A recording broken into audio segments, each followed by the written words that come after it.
बिस्मिल्लाहिर्रहमानिर्रहीम, अस्सलाम वालेकुम।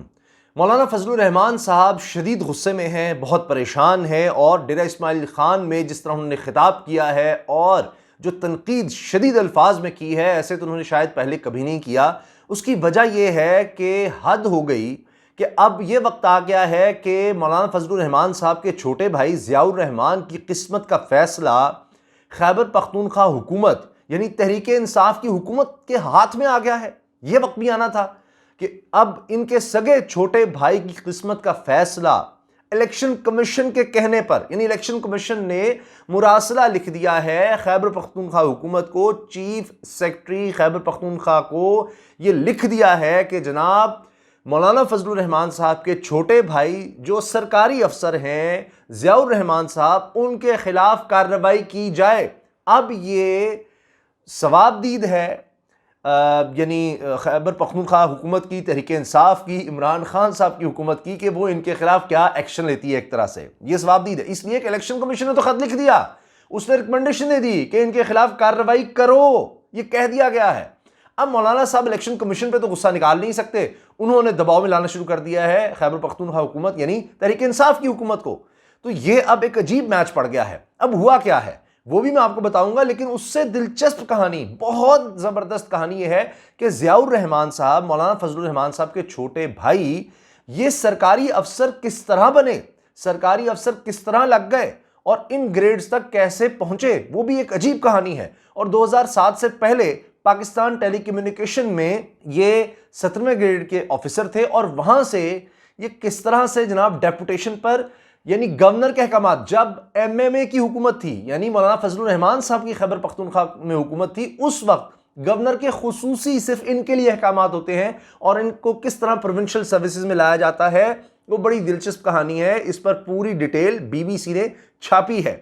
अब हुआ यह है कि ज़ियाउर रहमान साहब बतौर सरकारी अफसर, पहले ये सिंध में भी इनको भेजा गया था डेपुटेशन पर और तब भी बड़ी तनकीद हुई थी, उस पर भी आते हैं, लेकिन ये अब खैबर पख्तूनख्वा में थे और वहां पर एक सरकारी अफसर जो कि कानूनी तौर पर ना तो इलेक्शन लड़ सकता है, ना इलेक्शन की मुहिम में, इंतखाबी मुहिम में हिस्सा ले सकता है। तो ज़ियाउर रहमान साहब ने कहा जी मैं तो फजलुर रहमान का छोटा भाई हूं, हमें कौन रोकने वाला है, हमने तो अभी जो मरला था खैबर पख्तूनख्वा में बल्दियाती इलेक्शन का वो जीता है। डेरा इस्माइल खान में ये अपने उम्मीदवार, मेयर के उम्मीदवार की कैंपेन चला रहे थे। ये तो छोड़ दें, कैंपेन तो छोटी बात है, इन्होंने 3 फरवरी को खिताब तक कर डाला। कफील निजामी जनाब मेयर के उम्मीदवार हैं जमीयत उलमा इस्लाम फजलुर रहमान साहब के ग्रुप की तरफ से। वहां पर ज़ियाउर रहमान साहब सरकारी अफसर होते हुए जाकर तकरीर कर रहे हैं, खिताब कर रहे हैं। अब इस पर क्या हुआ, इलेक्शन कमीशन ने नोटिस ले लिया, इनको तलब भी कर लिया और उसके बाद अब चीफ सेक्रेटरी खैबर पख्तूनख्वा तहरीक इंसाफ को कह रहे हैं, नहीं इतनी आपस में दुश्मनी, इख्तलाफात, और अब इलेक्शन कमीशन उनको कह रहा है। तो ये मौलाना फजलुर रहमान साहब के तो घर में एक इतना बड़ा मसला खड़ा हो गया है। अब वो खुद कैंपेन चला रहे हैं डेरा इस्माइल खान में, यहां पर मेयर का इलेक्शन है और दूसरी तरफ गंडापुर फैमिली है, अली अमीन गंडापुर साहब विफाकी वजीर हैं, उनके भाई उमर अमीन गंडापुर, उनको भी इलेक्शन कमीशन नाअहल कर चुका है, वो भी एक अलग झटका लगा हुआ है। 13 फरवरी को यहां पर इलेक्शन है और तहरीक इंसाफ की हुकूमत कह चुकी है कि जी हम सुप्रीम कोर्ट जाएंगे, वो अलग जा रहे हैं कि जी इनको क्यों नाअहल कर दिया गया।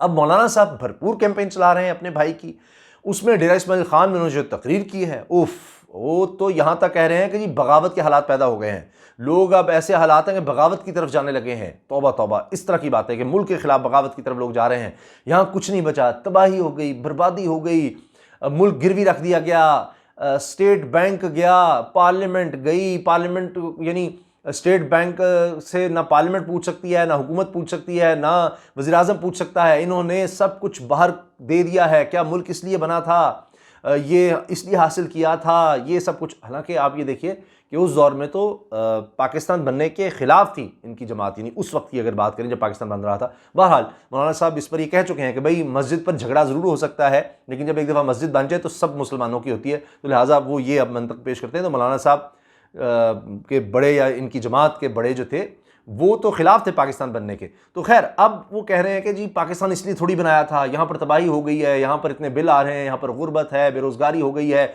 इस हुकूमत ने सब कुछ तबाह कर दिया है, ये जाली हुकूमत है, कुछ नहीं बचा। अफ़गानिस्तान में देखें, अफ़गानिस्तान में कमाल है, वहाँ की मईशत पाकिस्तान से बेहतर है। ये जी मौलाना फजलुर रहमान साहब के अल्फाज हैं डेरा इस्माइल ख़ान में। उन्होंने कहा है अफ़गानिस्तान में माशी हालात पाकिस्तान से बेहतर हैं, पाकिस्तान के उससे बदतर हो गए हैं, लोग अब इनसे तंग आ गए हैं और सब जाली है, ये सब कुछ उन्होंने कहा है। तो अब आप देखें कि क्या होता है, किस तरह से ये किया गया। चीन का उन्होंने हवाला दिया कि भाई चीन में अगर आपको लोग वहाँ पर आपके साथ इंटरनेट पर ऑनलाइन जनाब बातें कर रहे थे तो आप क्यों गए। उसके बाद तसल्ली हो गई शायद कि जी, हालांकि यह बात पुरानी हो गई लेकिन तस्वीरें भी आ गई हैं, मीटिंग भी हो गई, सदर से अलग हुई है इमरान खान साहब की, वज़ीर आज़म से अलग हुई है वहाँ पर चीन मुलाकात। लेकिन बहरहाल वो कि जी इस तरह क्यों हुआ, बड़ी बेइज्जती हुई, कुछ नहीं मिला। यानी ऐसी तस्वीर खींची है कि तौबा मुल्क गया जी, कुछ नहीं बचा, यहाँ पर सब कुछ तबाह हो गया। तो खैर अब उनका कहना तो बनता है क्योंकि मैंने आपको बताया कि उनके घर में इतना बड़ा मसला हो गया है। अब जनाब आप सुन लीजिए ये कहानी कि एक तरफ तो अब देखते हैं कि अब खैबर पख्तूनख्वा की हुकूमत, इमरान खान साहब, महमूद खान वज़ीर आला खैबर पख्तूनख्वा, वो इनके ख़िलाफ़ यानी सरकारी अफसर के ख़िलाफ़, मौलाना फजलुर रहमान के छोटे भाई के ख़िलाफ़ क्या इक़दाम उठाते हैं। लेकिन मैं आपके सामने रखना चाह रहा हूँ फैक्ट्स। BBC ने ये बाकायदा छापे कि मौलाना साहब के भाई ज़ियाउर रहमान साहब जो इनके छोटे भाई हैं, अच्छा ये 5 भाई 3 बहनें हैं, तो उनके हवाले से पूरी डिटेल छापी है इस BBC ने।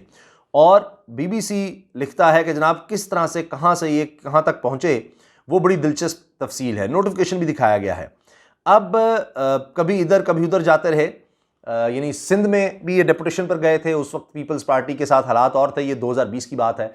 तो फिर सिंध हुकूमत पर MQM ने और तहरीक इंसाफ ने बड़ी तनकीद की कि जी आप इनको डिप्टी कमिश्नर लगा दिया है, ये तो इसके अहल ही नहीं है, डिप्टी कमिश्नर लगा दिया अपने कराची में इनको, ज़ियाउर रहमान साहब को किस हैसियत में लगाया। खैर फिर ये इनकी वापसी हुई खैबर पख्तूनख्वा में।